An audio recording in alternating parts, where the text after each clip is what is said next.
창세기 22장 1절입니다. 그 일 후에 하나님이 아브라함을 시험하시려고 그를 부르시되 아브라함아 하시니 그가 이르되 내가 여기 있나이다. 여호와께서 이르시되 내 아들 내 사랑하는 독자 이삭을 데리고 모리아 땅으로 가서 내가 내게 일러준 한 산 거기서 그를 번제로 드리라.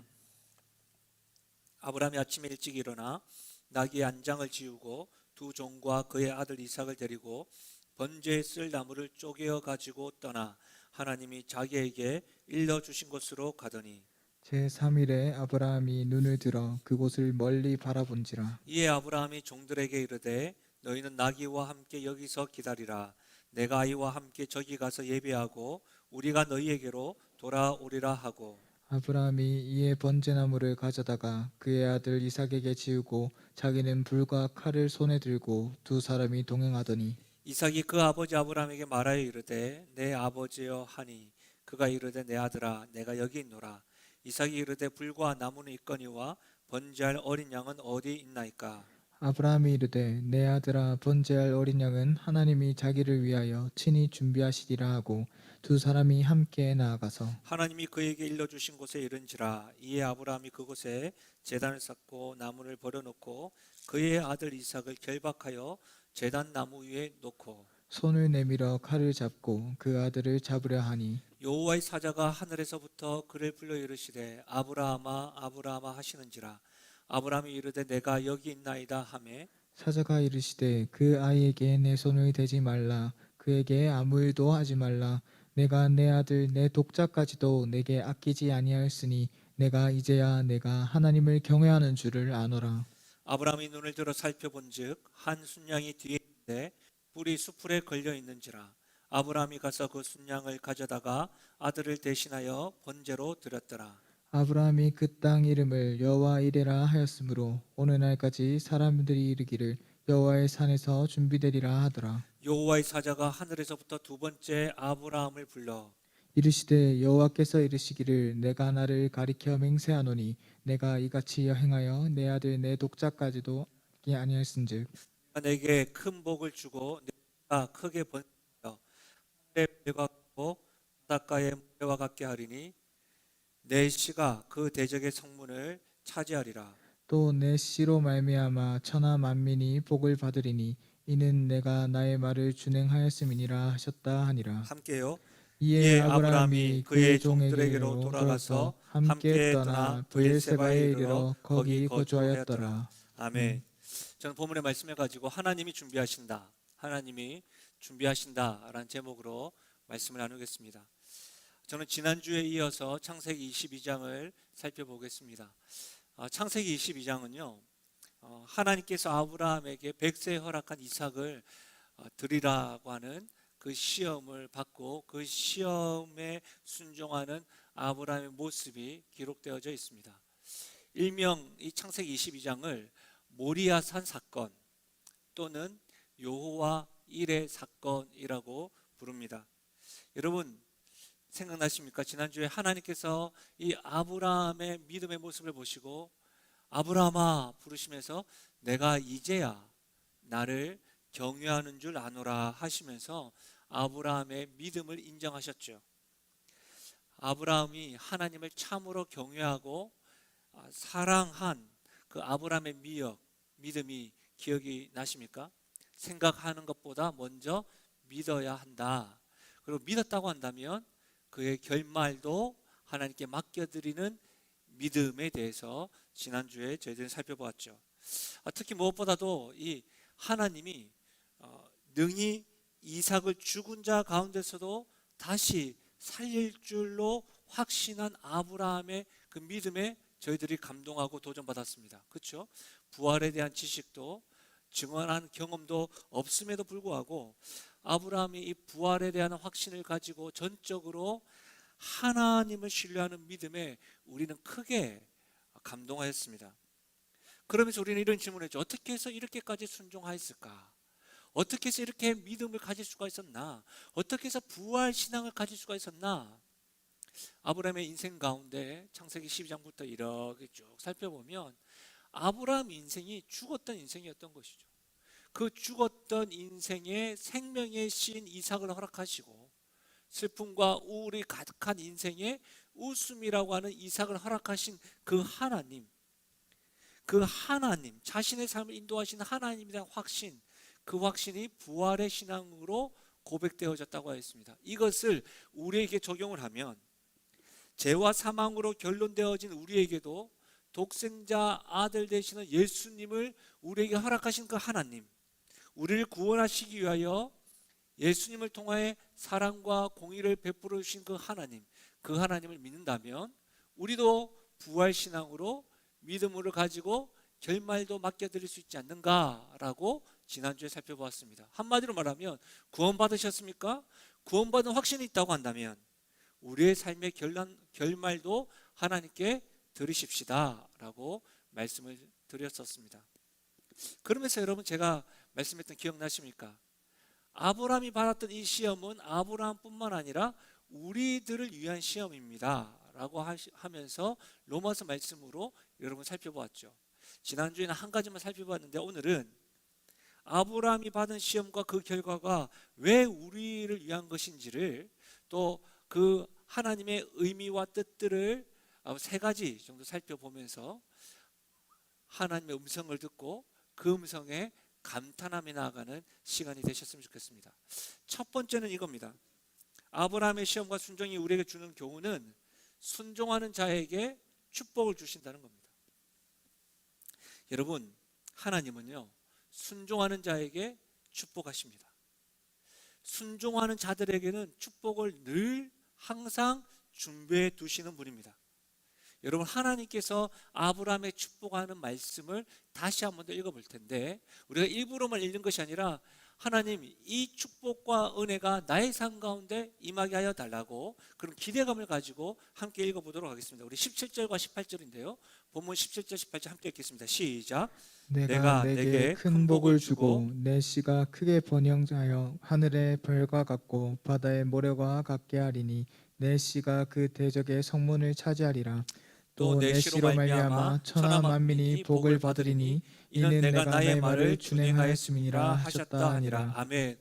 하나님의 축복의 말씀을 딱 들으실 때 이 말은 창세기 12장에서부터 하나님이 아브라함을 부르실 때부터 하신 약속 아닌가? 라고 생각하셨다면 잘하신 겁니다. 자손과 땅과 복에 대한 그 약속을 하나님께서 성취하실 것이라고 재확인하고 있습니다. 그런데 이전과는 다르게 좀 더 구체적으로 약속하십니다. 17절에 보시면 큰 복을 주겠다. 그냥 복이 아니고 큰 복을 주겠다. 번성하게 하겠다고 말씀하셨는데 이번에는 크게 번성할 것이다 라고 말씀해 주셨습니다. 그러면서 내 씨가 어떻게 해요? 하늘의 별과 같고 바닷가의 모래와 같게 하겠다라고 하십니다. 하나님 약속, 자손이 크게 번성하실 것이다. 여러분, 이 약속은요 1차적으로 아브라함의 자손이 이삭, 그의 자녀죠. 이삭의 자손 가운데 야곱의 자손이 애굽, 지금의 이집트라 불리는 그 고센 땅에서 번성했던 것으로 성취되었습니다. 그리고 이후에 이 약속은 오늘날까지 아브라함의 자손이요 영적인 우리, 믿음의 후손인 우리들에게까지 자손의 번성이 계속 약속되어지는 축복입니다. 크게 번성할 것이고 크게 복을 주실 것이라고 하는 것은 하나님을 믿는 우리들에게도 계속해서 이어진다는 것이죠. 그런데요, 오늘 17절 약속에 보면 다음으로 주는 축복, 내 씨가 그 대적의 성문을 차지하리라, 이 말씀은요 조금 해석이 필요해 보입니다. 여기서 말하는 씨라고 하는 원어는 제라라고 하는 원어입니다. 근데 이 제라라고 하는 원어는 집합명사 단수입니다. 그러니까 이 제라라고 하는 씨라는 것을 집합명사로 해석을 하면 씨들이 되겠죠. 아브라함의 자손들이 됩니다. 그러니까 이스라엘을 말해요. 그럼 그 이스라엘이 그의 대적의 성문을 차지하리라, 이 말은 이스라엘 주변에 있는 가나안 족속들, 이후에 왕국의 주변 국가들을 세력을 차지하리라, 이렇게 해석이 되는 것이죠. 그런데 집합명사가 아니라 이 제라라고 하는 것을 단수로 이해를 하면 메시아에 대한 희망과 메시아가 세상 정복에 대한 예언으로 이해할 수가 있습니다. 이 씨를 단수로 해석한 말씀이 바로 갈라디아서에 기록되어져 있는데요. 갈라디아서 3장 16절입니다. 들어보세요. 이 약속들은 아브라함과 그 자손에게 말씀하신 것인데 여럿을 가리켜 그 자손들이라 하지 아니하시고 오직 한 사람을 가리켜 내 자손이라 하셨으니 곧 그리스도라. 뭐예요? 아브라함의 씨가 대적의 문을 차지하리라 할 때 그 아브라함의 씨가 집합명사로 해석된 것이 아니라 오직 하나, 누구요? 그리스도라는 거예요. 그리스도. 다시 말하면 예수 그리스도가 대적되는 사단의 문을 차지한다는 말씀입니다. 이 말씀은 여러분 원시복음이라고 하는 하나님께서 죄가 일어나고 하나님께서 온 인류를 구원하시겠다고 하시는 복음에 선포했던 창세기 3장 15절에 더욱더 선명해집니다. 보세요. 내가 너로 여자와 원수가 되게 하고 내 후손도 여자의 후손과 원수가 되게 하리니 여자의 후손은 내 머리를 상하게 할 것이요 너는 그의 발꿈치를 상하게 할 것이니라 하시고, 아브라함의 씨가 대적의 문을 열고 친다는 말씀이죠. 정리하면 이렇습니다. 아브라함과 다윗의 자손 예수 그리스도가 대적인 사단과 싸워서 사단의 문을 박살내고 승리하신다고 하는 그 약속이 지금 아브라함에게 새롭게 주어졌다는 거예요. 저는 집합명사가 아니라 단수로 해석해서 이 해석을 지지합니다. 왜냐하면 그렇게 지지하는 이유가 바로 18절에 이어지는 거예요. 내시로 말미암아 천하 만민이 복을 받으리니. 예수 그리스도를 통해서 사단 권세로부터 해방받아 구원을 받는 것으로 저는 이해하는 것이죠. 실제로 여러분 천하 만민에 속해서 예수 그리스도로 말미암아 구원의 은혜를 받고 있는 것이 지금 예배를 드리고 있는 저와 여러분이에요. 우리가 그 은혜를 누리고 있는 것이죠. 아멘이십니까? 그렇죠. 저는 앞으로도 예수 그리스도를 통한 이 구원의 복음, 우리를 통해서 우리의 가족들과 지역과 열방이 이 복음을 통해서 구원의 은혜를 누릴 줄로 믿습니다. 사랑하는 여러분, 하나님은 온 인류를 구원하시기 위하여 아브라함의 씨 예수 그리스도를 통해 구원의 계획을 지금 준비하고 계십니다. 그런데 이 약속의 성취는 하나님에 대한 아브라함의 경외, 하나님을 참으로 사랑하는 아브라함의 순종이 포함되어져 있다는 거예요. 필요하다는 거예요. 여러분 우리가 읽었던 16절과 18절을 한번 읽어보실까요? 이 16절과 18절은 하나님 축복하신 축복의 메시지 앞뒤의 말씀인데요. 함께 읽어보겠습니다. 시작. 이르시되 여호와께서 이르시기를 내가 나를 가리켜 맹세하노니 내가 이같이 행하여 내 아들 내 독작도 아끼지 아니하였은즉 또 내 씨로 말미암아 천하 만민이 복을 받으리니 이는 내가 나의 말을 준행하였음이니라 하셨다 하니라. 이해하십니까? 하나님이 축복하셨죠? 축복하신데 축복하시는 앞뒤의 말씀이 내가 이같이 행하여 내가 축복하고 또 너희가 나의 말을 준행하였으므로 축복한다. 뭐예요? 축복받는 이유를, 아브라함이 축복받는 이유를 하나님이 지금 설명하고 있는 거예요. 내가 이같이 행하여 이같이 순종하였으므로. 그런데 여러분 굉장히 독특한 표현이 있죠. 16절에 보시면 하나님이 이렇게 말씀하십니다. 내가 나를 가리켜 맹세하노니 내가 너에게 축복한다. 하나님께서 맹세하시는 말씀이 있어요. 하나님께서 맹세하시는 말씀은 모세오경, 창세기, 출애굽기, 레위기, 민수기, 신명기 이 모세오경에서 유일한 표현이에요. 내가 맹세한다. 여러분 하나님이 다른 이름을 거론하면서 맹세할 이유가 없었어요. 그런데 여러분 하나님이 지금 내가 맹세한다. 큰 복이 되고 크게 번성할 것이고 아브라함의 씨를 통해서 온 열방이 구원의 은혜를 경험할 것이다. 내가 맹세한다. 이 말이 뭘까요? 반드시 성취할 것이다. 이건 염려할 필요 없어. 내가 맹세한 거야. 그렇게 확실하고 변함없는 축복을 말씀하시는 겁니다. 사랑하는 여러분, 명심하십시오. 순종이라는 건 하나님께서 맹세까지 하시면서 축복하시는 은혜의 통로입니다. 순종이 간단한 게 아니에요. 순종이 그냥 신앙생활하면서 그냥 당연히 말로 하는 것이 아니라 뭐라고요? 하나님께서 맹세까지 하시면서 은혜 주시고 축복하는 통로가 순종인 거예요. 간혹 어떤 분들은 믿음을 크게 오해하시는 분이 있는 것 같아요. 그러면서 순종을 과소평가합니다. 이런 것이죠. 여러분, 구원은 믿음으로 말미암죠. 예, 맞습니다. 그러니까 믿음으로 구원을 받으니 순종의 유무가 무슨 대수냐, 뭐가 그리 중요하느냐라고 주장하는 것이죠. 그러면 순종을 강요하는 강단이나 목회자 잘못됐다, 믿음과는 반대되는 것이기 때문에 비난하는 분들이 몇몇 있어 보입니다. 그러나 여러분, 이 강단에서 저와 함께 야고보서 말씀을 배웠던 것들이 기억이 나십니까? 야고보서 2장 14절은 이렇게 기록되어 있습니다. 내 형제들아, 만일 사람이 믿음이 있노라 하고 행함이 없으면 무슨 유익이 있으리요? 그 믿음이 능히 자기를 구원하겠느냐? 만일 형제나 자매가 헐벗고 일용할 양식이 없는데 너희 중에 누구든지 그에게 이르되 평안히 가라, 덥게 하라, 배부르게 하라 하며 그 몸에 쓸 것을 주지 아니하면 무슨 유익이 있으리요? 이와 같이 행함이 없는 믿음은 그 자체가 죽은 것이라. 사랑하는 여러분, 말씀이 우리에게 가르쳐 주는 것은 믿음으로 구원을 받습니다. 믿음이 순종보다 선행하는 것이 사실입니다. 그러나 순종은 믿음의 당연한 결과입니다. 제가 야고보서 강해를 하면서 계속해서 강조했던 것은 믿음과 순종은 하나라고 했습니다. 이 믿음과 순종이 분리될 때 그 자체가 죽은 믿음이 됩니다. 믿음과 순종이 분리될 때 그 자체가 죽은 순종이 되는 것이죠. 여러분, 이것을 성경은 강조하고 있습니다. 이 사실을 명심해야 돼요. 여러분, 지금 우리는 아브라함의 믿음의 순종을 살펴보는데요, 놀랍게도 이삭의 믿음과 순종도 놀랍습니다. 그렇지 않습니까, 여러분? 아브라함이 이삭에게 번제나무를 지웠다고 성경은 기록하고 있죠.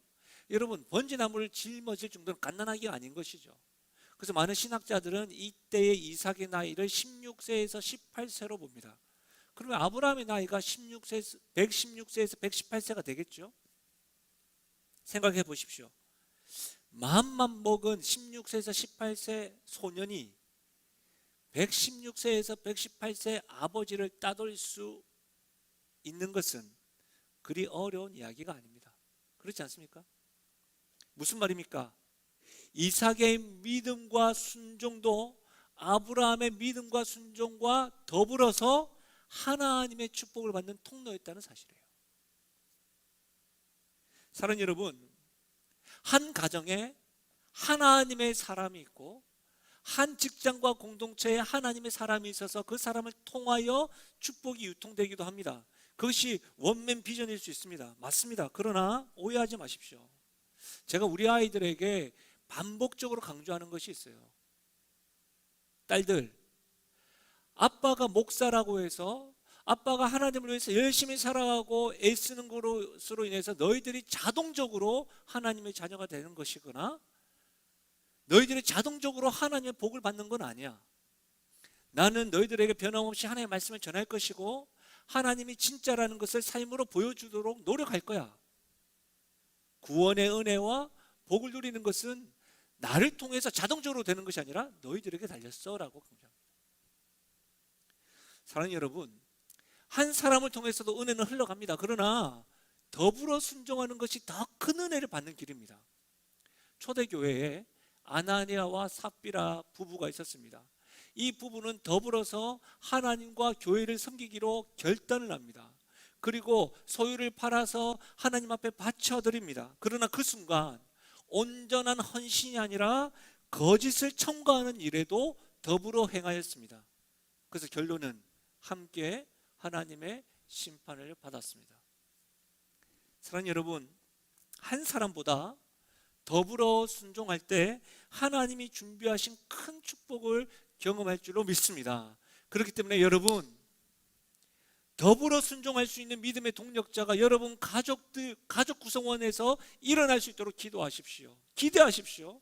여러분이 신앙생활하는 이 신앙 공동체, 작게는 목장 그룹, 크게는 신앙 공동체와 영신 공동체에서, 직장에서 여러분과 더불어서 함께 하나님께 믿음과 순종을 나아갈 수 있는 그런 믿음의 동력자가 세워지기를 올 한 해 동안 기대하시고 기도하며 나아가시길 바랍니다. 사랑하는 여러분, 순종하는 자에게는 하나님의 큰 축복이 준비되어져 있습니다. 순종의 현장이 곧 축복의 현장임을 명심하십시오. 순종이 우리의 일상이 되어서 하나님의 축복이 우리 삶의 상식이 되시기를 주의 이름으로 간절히 축복합니다. 이 말씀에서 두 번째로 아브라함의 시험과 순종이 우리에게 주는 경우, 두 번째는 뭐냐면, 여러분, 하나님은요 우리에게 순종을 강요하지 않습니다. 하나님은 우리에게 순종을 강요하지 않아요. 어떤 이들은 이 아브라함이 순종할 만해서 순종한 거 아닌가 이렇게 말하는 분이 있습니다. 이런 것이죠. 아니, 하나님께서 100세의 아들을 주셨지 않느냐, 하나님께서 100세의 아브라함에게 축복을 하셨지 않느냐, 그래서 순종한 거 아니냐. 그 말을 바꿔 말하면 이겁니다. 나도 하나님께 축복을 받으면 순종할 수 있다. 내가 지금 순종을 못하는 것은 하나님께 축복을 받지 못해서 그렇다라고 말을 합니다. 굉장히 합리적으로 보이지만 이 말은 욥을 향하여 사단이 하나님께 말한 것과 굉장히 유사합니다. 사단이 하나님을 향하여 넙죽 엎드리고 이렇게 이야기합니다. 하나님 욥을 막 칭찬을 하니까 사단이 욥에게 주시는 축복을 하나님이 거두어 가시면 그는 하나님을 저주할 것입니다. 하나님이 그의 울타리가 되어 오셔서 그가 순종을 하고 매번 하나님께 예배하는 겁니다 라고 말하는 겁니다. 사랑하는 여러분, 오늘 아브라함과 이삭을 보시면 묵묵히 순종합니다. 아브라함의 믿음과 이삭의 순종이 여러분은 쉬워 보이십니까? 가벼워 보이십니까? 그들의 믿음과 순종에는 힘겨움이 있습니다. 여러분, 아브라함에게는 삶의 길을 모리아 산으로 갔는데 제가 지난주에 말씀드렸던 것처럼 3일처럼 느껴졌을까요? 3년, 30년 살지도 않았고 경험도 못했던 300년처럼 느껴지지 않았을까요? 아들에게 번제나무를 지워줘야 될 아버지의 심정, 직접 아들을 결박해야 됩니다. 심지어는요, 어떻게 그에게 칼을 들어야 하는 고통을 경험했습니다. 아버지만 그랬을까요? 이삭 역시도 아버지에게 결박당하는 믿지 못할 경험을 했습니다. 심지어 여러분, 그 자신을 향하여 높이 쳐들어 있는 칼에 대한 공포가 있었습니다. 죽음에 대한 두려움도 경험했던 것이죠. 사랑하는 여러분, 우리는 신앙생활을 하면서 너무 쉽게 믿음에 대해서 말합니다. 순종에 대해서 논합니다. 자주 언급하죠. 그러나 혹 여러분 한번 생각해 보십시오. 우리가 자주 언급하는 이 믿음이 너무 추상적이라고 생각한 적 없으십니까? 현실에서 감당해야 하는 것에 대한 힘겨움 없는 순종을, 그 순종만을 하려고 발버둥쳤던 것은 아닌가요? 그것만이 순종이고 믿음이라고 말한 것은 아닌가요? 한번 생각해 보십시오. 저는 믿음의 선배님들에게는 죄송하지만 여전히 젊다고 생각합니다. 청년들과 뭐 20년 가까이 이렇게 보내다 보니까 제 생각과 마음에 늘 간직되어져 있는 그 열정들이 있는 것 같아요. 그래서 사실은 늘 무리할 때가 있습니다. 이 생각은 절대 아닌데 몸이 따르지 않는 결과인 거겠죠. 제가 영신교회 와서 이 자전거의 재미를 알게 됐어요. 그래서 자전거를 한 대 구입을 하고 자전거 막 하니까 너무 좋은 거예요. 그래서 제가 우리 교육자들에게 자전거를 구입하라고 전도하기 시작했습니다. 자전거를 사라. 너무 좋다. 우리 교육자들이 자전거 막 구입을 했어요. 그러고 나서 여러분, 제가 함께 이렇게 한강으로 쫙 가는데, 라이딩을 하는데, 여러분 웬걸 우리 교육자들이 저를 다 추월하면서 가는 거예요. 제 안에 흔히 말하면 이게 투쟁심이 발동을 해가지고 허벅지가 찢어지도록 자전거를 탔어요. 못 쫓아가겠더라고요. 그때 제가 생각했죠. 아하, 자전거가 문제구나. 도구가 문제야, 도구가. 왜 그렇게 생각했냐면, 그 당시에 우리 교육자들이 자전거를 적게는 2배, 많게는 4배에 가까운 저의 자전거 비교해서 그렇게 비싼 걸 다 구입을 했거든요. 그러니까 제가 거기 남아있는 거야. 아, 자전거가 문제야, 자전거가. 그래서 하루는 가장 비싼 자전거를 교육자한테 말해서 바꿔 타자. 그래서 탔어요. 어떻게 됐을까요? 결과가 똑같았어요. 생각은 옛날처럼 아직까지 젊고 아직까지 저들 쫓아갈 수 있겠는데 제 몸이 따라가지 못하더라고요. 생각만 앞서는 겁니다. 사랑하는 여러분, 혹 이와 같이요, 믿음과 순종에 대해서도 혹 지금까지 여러분 신앙생활 했던 경험만으로, 생각만으로, 추상적으로 행하고 있지 않으십니까? 죄송하지만 이런 믿음과 순종은 믿음도 아니고 순종도 아닙니다. 실제로 우리가 순종하기 어려운 이유들은 너무나도 많지 않아요? 성경에는 우리 안에 육체 소욕이 가득해서 우리 아가 순종을 못한다고 말씀합니다. 하나님께서 아브라함에게 말씀한 게 뭐예요? 가장 사랑하는 독자 이삭을 포기하라는 겁니다. 여러분, 이 포기의 순종이 쉽나요? 쉽지 않습니다. 여러분, 내 감정, 내 생각, 내 계획, 내 욕심 내려놓고 순종하는 것은 결코 쉽지 않습니다. 저도 여러분 최근에 하나님 앞에 포기해야 하는 것 때문에 씨름했습니다. 잠잠히 기도하면서 하나님, 왜 제가 포기해야 됩니까? 이것은 포기하고 싶지 않은데요 라고 계속 씨름했습니다. 잘 안 되는 거예요. 그러니까 잘 안 되니까 누구에게도 말을 못했어요. 하나님께 기도하고 믿음으로 결정한 후에야 그 이야기를 나눈 적이 있습니다. 여러분, 이런 측면으로 보면 믿음은 순종입니다. 순종에는 대가가 따릅니다. 믿음에도 대가가 따릅니다. 그냥 입으로만 시인하고 믿습니다 하는 것이 믿음이 아니라는 거예요. 순종 없는 믿음도 없고 대가 없는 순종도 없습니다.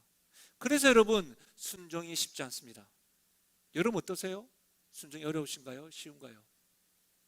그래서 하나님은 우리에게 순종을 강요하지 않습니다. 그런데요, 아브라함의 순종을 한번 보십시오. 아브라함에게 하나님께서 포기하라는 건 뭐였냐면 내 사랑하는 독자 이삭을 드리라는 거예요. 그럼 아브라함의 고민은 뭐가 돼야지 상식적입니까? 어떻게 하면 이삭을 살릴 것인가? 이 방법을 구하는 것이 그의 순종의 방법일진데, 아브라함의 순종은 뭐예요? 가장 어려운 시험 앞에 어떻게 하면 이삭을 살릴 것인가가 아니라 하나님을 바라고 하나님에 대한 신뢰를 붙잡고 하나님에 대한 부활신앙으로 확신을 가졌던 거예요. 그때 하나님께서 내가 이제야 나를 경외하는 줄 아노라, 내가 이제야 참으로 나를 사랑하는 줄 아노라 라고 선언한 거예요. 하나님의 선언을 통해서 알 수 있는 게 뭐예요, 여러분? 순종은 결코 쉽지 않지만 순종이라는 건 하나님을 사랑하는 것에서 나오는 행동임을 알 수가 있어요. 다시 말하면 사랑하면 순종할 수 있다는 거예요. 여러분, 누가복음 9장 28절 한번 보십시오. 또 무리에게 이르시되 아무든지 나를 따라오려거든 자기를 부인하고 날마다 제 십자가를 지고 나를 따를 것이니라. 이 말씀 언제 많이 들으셨어요? 헌신 예배를 드린다든지 여러분에게 어떤 것들을 헌신하고 결단할 때에 나를 따라오려거든 자기를 부인하고 자기 십자가를 지라, 이 말씀으로 많이 들으셨잖아요. 근데 여러분, 이 말씀에서 자기를 부인하고 자기 십자가를 지라, 우리는 여기에만 초점을 맞추는데 그 앞에 나를 따라오려거든, 여기에 한번 주목해 보자고요. 팬인가 제자인가의 저자인 카일 아이들먼은 이 나를 따라오려거든을 이렇게 해석을 했습니다. 들어보십시오. 따라오려거든에 주목해 보자. 이 말은 연인 관계에서 흔히 사용되는 말이다. 실제로 예수님은 애인을 열정적으로 쫓는 사람처럼 따라오라고 말씀하시는 것이다. 예수님이 원하시는 제자는 마치 애인을 쫓는 사람처럼 역시 나가 따라오는 사람이다. 사랑을 위해서라면 못할 게 없다. 여러분, 그거 아십니까? 눈에 안구두피증이 있어야 연애하고 결혼할 수 있어요. 눈에 콩깍지가 껴야 된단 말이죠. 보고 사랑하면 따라가는 것이죠. 근데 우리는 늘 따라오려거든 사랑하는 마음으로 따라가기 전에 항상 자기를 부인하고 자기 십자가를 지어라, 이 말에 팍 부담을 가지는데, 성경은 예수님은 나를 따라와, 사랑하는 눈빛으로 먼저 따라와, 나 사랑하잖아, 그러고 난 다음에 말씀하시는 거예요. 예수님은 또다시 이렇게 말씀하셨습니다. 요한복음을 보세요. 요한복음 14장에 보면 너희가 나를 사랑하면 나의 계명을 지키리라. 예수님 말씀이 어렵습니까? 그렇지 않습니다. 굉장히 심플하죠. 너가 나를 사랑하면 계명을 지킬 수 있다. 바꿔 말하면 너가 계명을 지키지 못하고 순종을 못하는 이유는 뭐라고요? 사랑하지 않기 때문이다. 사랑과 순종은 나무와 열매의 관계예요. 사랑하는 여러분, 사랑하면 순종할 수 있습니다. 여러분, 우리 안에서 추상적이고 내재되어 있는 육체적인 소욕으로 인해서 우리는 순종하기를 어려워합니다.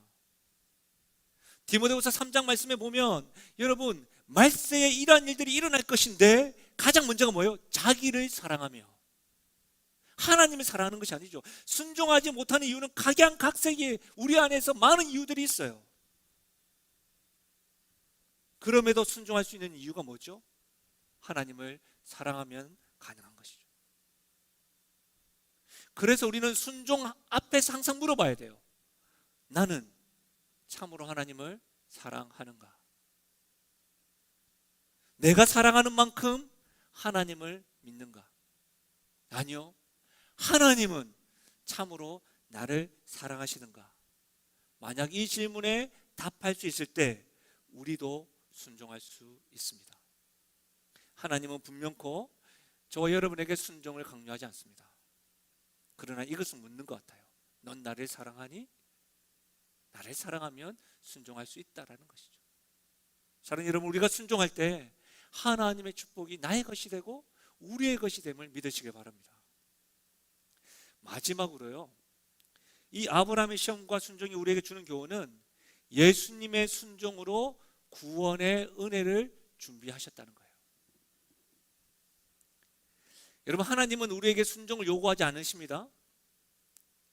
사랑하면 순종할 수 있다고 했죠. 그러면서 하나님이 우리에게 사랑한다는 것을 어떻게 보여줍니까? 순종하는 예수님을 통해서 보여주는 거예요. 예수님의 순종으로 우리를 위해 준비하신 구원의 은혜를 주실 뿐만 아니라 뭐예요? 내가 너를 사랑한다는 것을 계속해서 보여주는 거예요. 여러분, 제가 창세기 22장의 말씀을 일명 모리아산 사건, 여호와 일의 사건이라고 말씀드렸죠. 다시 말하면 아브라함과 이삭과 모리아산은 하나님과 예수님과 골고다 언덕에 있는 십자가를 우리에게 예표합니다. 그래서 이 사건을 아브라함뿐만 아니라 우리를 위한 시험이요, 우리를 위한 약속이요, 우리를 위한 축복이라고 말하는 거예요. 여러분, 이 모리아산은 솔로몬 성전이 세워진 곳이에요. 여러분, 역대하 3장 1절에 보면 솔로몬이 예루살렘 모리아산에 여호와의 전 건축하기를 시작하니 라고 되어져 있어요. 모리아산이 어디냐? 예루살렘에 있는 곳이에요. 예루살렘에 있는 곳, 그곳에 여호와의 전을 건축했다는 것이죠. 이 부분을 고려신학대학원의 구약 가르치시는 기동현 교수가 이렇게 주석을 했는데요. 들어보십시오. 예수님이 모리아산에 있는 예루살렘 성전 북서쪽에 있는 안티커스 요새에서 골고다로 십자가를 짊어지고 가서 그 나무 십자가에 매달려 죽은 것처럼 이삭은 자신을 불태워 죽일 나무를 짊어지고 모리아산으로 올라갔다. 그리고 그를 대신하여 죽을 순양이 공교롭게도 나무에 매달려 있었고 아브라함은 이 순양을 이삭을 대신하여 번제로 드렸다는 거예요. 아브라함과 이삭과 모리아산을 통해서 하나님께서 우리에게 보여주시는 게 뭐예요? 여러분, 아브라함은 독자를 죽이지 않았습니다. 독자 이삭도 죽지 않았어요. 그러면서 하나님께서 지금 하나님과 예수님을 우리에게 보여주는데, 하나님이 아브라함과 이삭을 위해서 준비한 게 뭐예요? 어린 양이에요. 숯불에 걸린 어린 양이에요. 하나님이 준비하신 건 어린 양이에요. 여러분, 세례를 받으러 오시는 예수님을 향하여 세례 요한이 이렇게 외쳤습니다. 요한복음 1장 29절에요. 이튿날 요한이 예수께서 자기에게 나오심을 보고 이르되 보라, 세상 죄를 지고 가는 하나님의 어린 양이로다. 어린 양이로다. 누구를 가리켰어요? 예수님을 가리켰어요. 하나님의 어린 양입니다. 누가요? 예수님. 예수님은 구약의 모든 희생 제물이 궁극적으로 가리키는 인류 죄를 대신하는 하나님의 어린 양입니다. 여러분, 사랑하면 순종할 수 있다고 했습니다. 하나님이 우리를 사랑하는데 입으로만 순종한 것이 아니요, 요한일서 4장 보십시오. 하나님의 사랑이 우리에게 이렇게 나타난 바 되었으니 하나님이 자기의 독생자를 세상에 보내심은 그로 말미암아 우리를 살리려 하심이라. 사랑은 여기 있으니 우리가 하나님을 사랑한 것이 아니요 하나님이 우리를 사랑하사 입으로만 사랑하신 것이 아니라 우리의 죄를 속하기 위하여 어린 양 되시는 예수님을 화목제물로 그 아들을 보내셨습니다. 사랑하는 여러분, 아브라함과 이삭을 통해서 하나님과 예수님을 예표한다고 하였습니다. 우리들에게 지금 하나님을 보여주시고 순종하는 예수님을 계시하고 있다는 거예요. 여러분, 이 말씀에 보면 지난주에 아브라함이 순종을 하고 믿음을 보이고 난 이후에 하나님께서 아브라함아, 이제야 너가 하나님을 경외하는 줄 아노라, 이제야 너가 하나님을 사랑하는 줄 아노라, 이렇게 말씀하면 끝난 거 아닙니까? 근데 오늘 말씀을 가만히 보시면 그렇게 말씀하시고 나서 끝나지 않고 순양을 보여주시고 번제를 받으셨어요. 이상하지 않나요? 끝나야지, 디엔드 돼야지. 번제가 없으면 죄가 사라지지 않기 때문입니다. 여러분, 이삭을 죽이지 않으려면 이삭 대신에 죽어야 될 대상이 있어야 합니다. 어린 양은 잘못이 없지만 죽어야 합니다. 여러분, 이것을 대속이라고 이야기합니다. 죄가 없으신 예수님이 우리를 위하여 죽으셨습니다. 이것을 대속적 죽음이라고 합니다. 사랑하는 여러분, 지금 하나님께서 하나님과 예수님을 아브라함과 이삭과 모리아 산을 통해서 보여주시는 게 보여지십니까? 여호와 이레를 단지 우리 하나님께서 일상생활 가운데 준비하여 주신다, 우리 하나님께서 공급해 주신다, 그러니 염려하지 마라, 이렇게만 적용하지 마십시오. 여호와 이레의 참 의미는 무엇입니까? 아브라함의 입술을 통해서 한번 들어보십시오. 8절입니다. 아브라함이 이르되 내 아들아, 번제할 어린 양은 하나님이 자기를 위하여 친히 준비하시리라. 번제할 어린 양은 하나님이 자기를 위하여 친히 준비하시리라. 죽어야 될 자를 대신해서 제물을 준비하시는 하나님. 여호와 이레의 의미는 하나님이 대속의 제물을 친히 준비해 주신다. 구원의 은혜를 위하여 제물을 준비하시는 하나님이 여호와 이레예요. 가장 사랑하시는 독생자를 죽이실 만큼 우리를 사랑하시고 구원의 은혜를 준비하시는 하나님이 여호와 이레라는 이름이에요. 사랑하는 여러분, 여호와 이레가 단지 우리 일상생활 속에서 미리 준비하시는 분, 그 정도가 아니라 가장 소중한 독생자를 죽이실 만큼 우리에게 구원의 은혜를 준비하신 여호와 이레, 이것이 하나님의 또 다른 이름인 것이죠. 하나님이 어린 양을 준비하셨습니다. 하나님이 우리를 위하여 하나님의 어린 양 예수님을 준비하셨습니다. 여호와 이레는 어린 양 되시는 예수님을 통해 구원의 은혜를 준비하신 하나님의 또 다른 이름인 것이죠. 그렇다면 여러분은 하나님이 준비하신 어린 양을 어떻게 받으시겠습니까? 그렇다면 예수님을 통해서 준비하신 구원의 은혜를 여러분은 지금 누리고 계십니까? 그 은혜를 여러분은 받고 계십니까? 여전히 내가 하나님께 무엇인가 드려야지만이 구원을 받는다고 생각하십니까? 여전히 내가 하나님께 헌신하고 순종해야지만이 하나님께서 나에게 축복을 더하실 거야, 내가 축복받지 못한 이유는 뭔가 드리지 못했어야, 잘못된 생각입니다. 우리 하나님은 순종을 강요하지 않습니다. 단지 우리에게 예수님을 보여주십니다. 예수님을 보여주신 이유가 뭐예요? 내가 너를 사랑한다는 것을 보여주시는 거예요. 예수님의 순종을 준비하셨습니다. 그것을 통하여 구원의 은혜 여호와 이레의 이름으로 우리에게 다가오신다는 사실입니다. 특별히 이번 명절은 이전과 다르게 당연히 모여서 같이 식사하고 잠깐이지만 같이 교제하는, 함께 모이는 가족, 그 시간이 얼마나 소중한지 경험하는 시간이었습니다. 저 역시도 내려가지 못하고 전화로 영상으로 세배를 하고 끝내버렸는데요, 그 어느 때보다도 가족의 소중함을 깨닫는 요즘입니다. 그러니까 가족들과 함께 해야지, 이 정도만 끝나지 마시고 올해는 가족 구원을 위해서.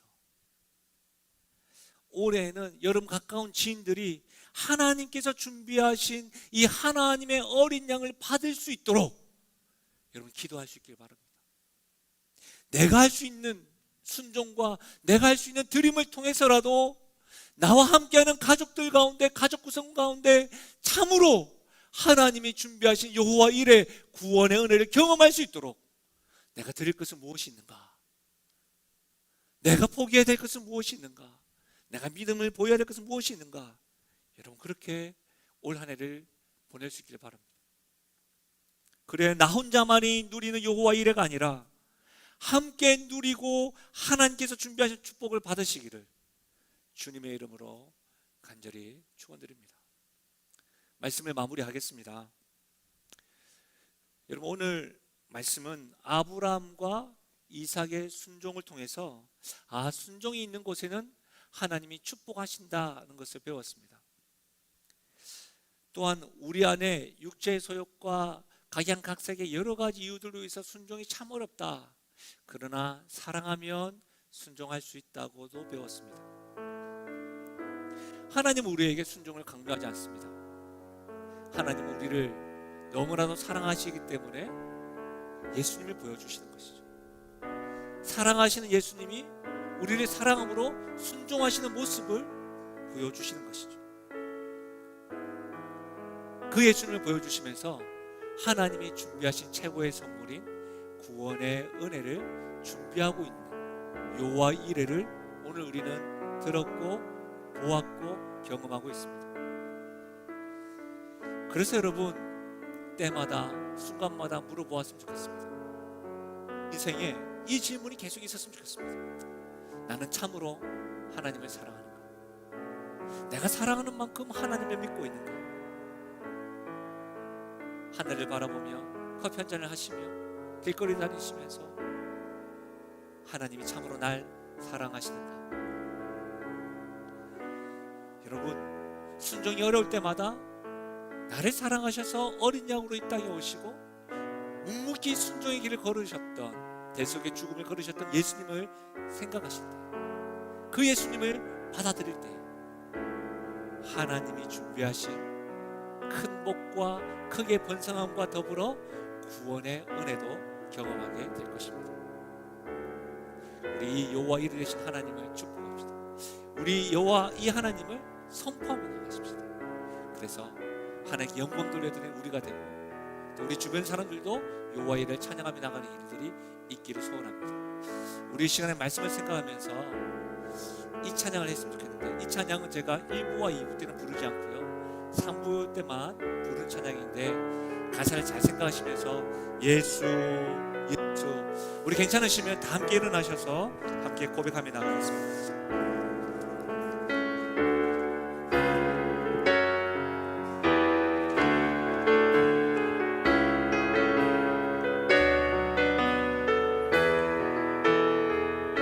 슬픈 마음 있는 자, 슬픈 마음 있는 자, 몸과 영혼 병든 자, 누구든지 부르시오. 예수 이름 부르시오.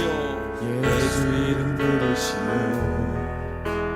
그 이름을 믿는 자, 그 이름을 부르는 자, 그 이름을 부르는 자, 그가 어떤 사람이든 그는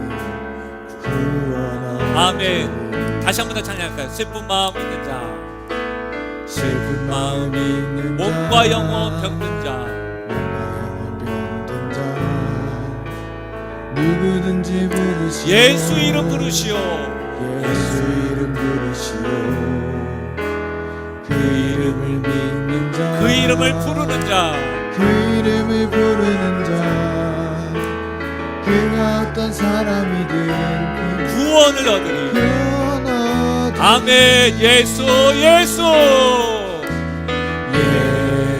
예수 예수, 오 능력의 그 이름 예수, 나 외쳐 부르 예수 예수 예수, 오 구원의 그 외쳐 부르네 예수 그리스도. 다시 한 번 더요. 예수 예수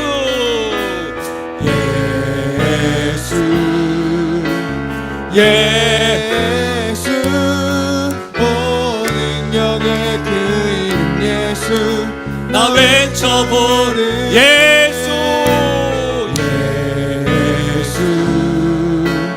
예수 오 구원의 그 이름 예수 나 외쳐 부르네 예수 그리스도. 아멘. 구원하심이 보좌에 앉으신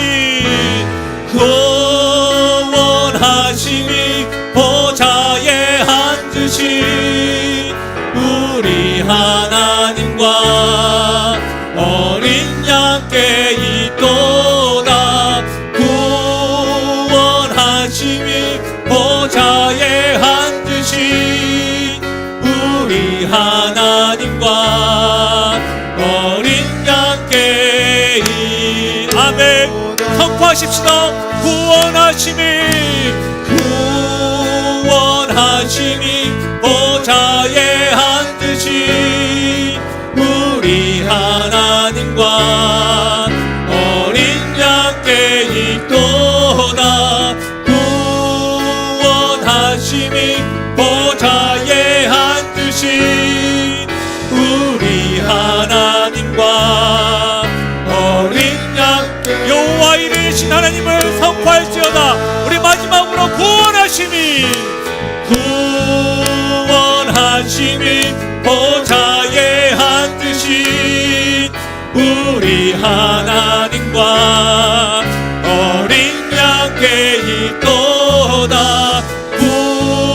구원하심이 보좌에 앉으신 우리 하나님과 어린 양께 있도다.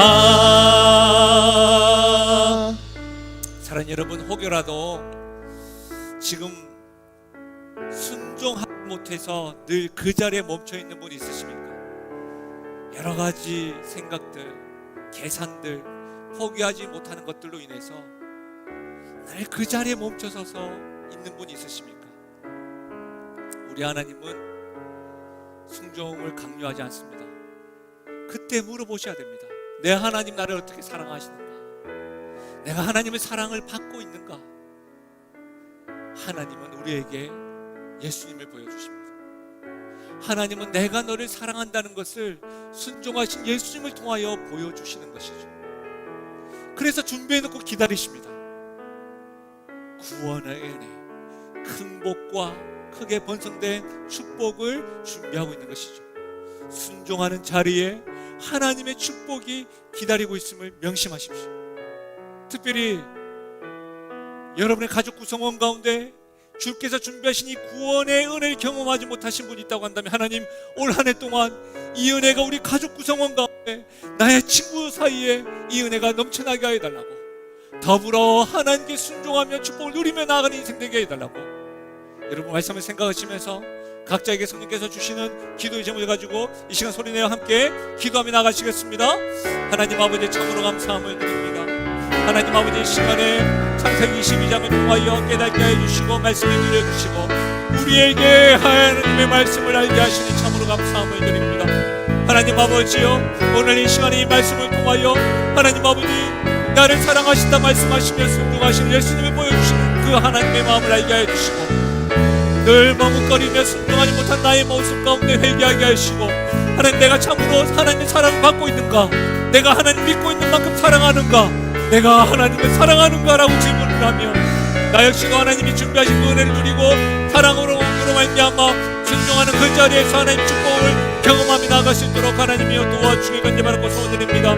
사랑하는 우리의 자녀들이, 사랑하는 우리의 가족 부모님들이, 사랑하는 우리의 친구들이 하나님 아버지께서 준비하신 구원의 은혜, 큰 복과 큰 번성들을 경험하며 축복하며 누리며 나가는 일들이 일어날 수 있도록 도와주시고, 머뭇거리는 순종의 걸음에서 하나님 아버지와 담대하게 순종하며 나가는 우리의 모습 될 수 있도록 은혜 더하여 주옵소서.